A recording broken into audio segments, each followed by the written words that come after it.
Hey folks, Casual Mick here. Welcome back to our Mesmer Leveling Guide. In this episode, we continued to level our Mesmer from level 15 to 30. This took approximately 7 hours over 3 days. The two main items I want to cover are the areas we used to level up and the importance of mobility. The primary leveling areas we completed were Kessex Hills and Brisbane Wildlands. We also visited a portion of Metrica Province, Caledon Forest, and Plains of Ashford. These last three maps we really didn't go into to level up, but to complete our dailies and to participate in world boss events. Undoubtedly, they also contributed to our leveling efforts. Both Kessex Hills and Brisbane Wildlands are level 15 to 25 maps.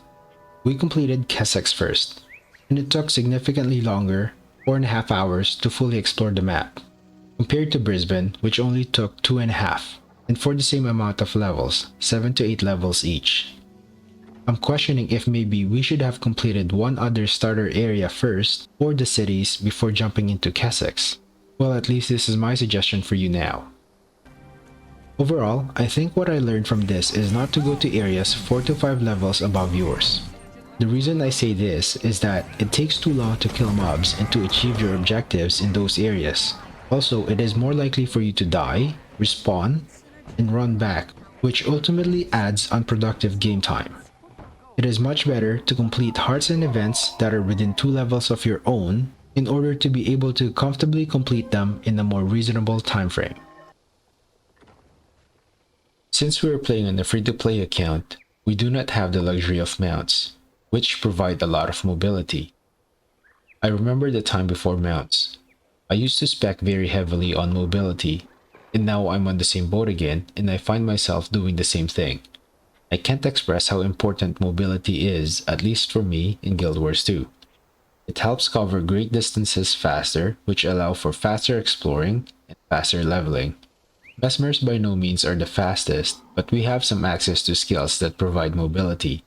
These are the skills that you'll want to prioritize.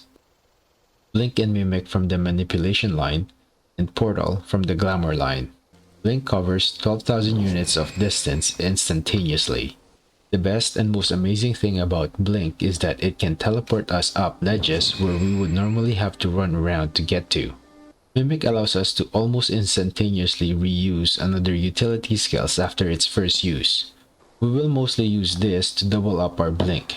So we go Mimic, Blink, then another Blink to cover 2,400 units of distance. Portal is not as useful as Blink for running around in open world, but there are still small uses for it. Where it really shines is when you're doing a jumping puzzle. It's like a safety net for those difficult jumps. You can have peace of mind that if you fall, you'll have a mechanism to return to your last position without redoing the entire thing.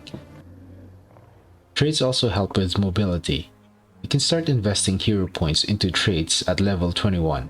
The trait Master of Manipulation from the Chaos line reduces the recharge of your Blink and Mimic by 20%, which means you can use the skills again sooner, which means more mobility. This is useful until you get mounts, then it becomes obsolete. Focus skill 4, Temporal Curtain, also helps you with your mobility. And like Blink and Mimic, you can trade into the Inspiration line and take Warden's Feedback to reduce the recharge time of your Temporal Curtain. Although I would prioritize the Chaos trait line as it has more impact than the Inspiration trait line. As soon as we hit level 45, you could expect us to go into Inspiration right away. What's that you said? Trading into damage instead of mobility?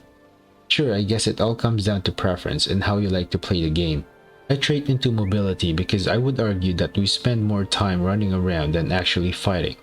And although the Chaos and Inspiration lines does not help with direct damage, it will help with survivability and staying in the fight longer.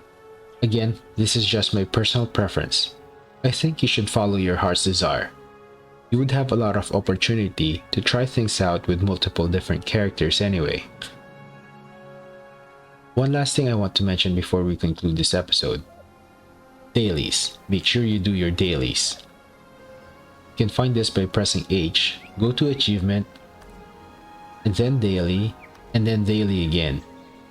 You can get 2 golds per day, which makes a huge impact, especially early on Guild Wars 2.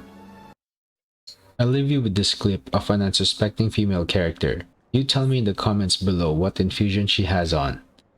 Like always, I hope you enjoyed this short, hopefully helpful guide on mesmering. This is Casual Mick. Till the next one.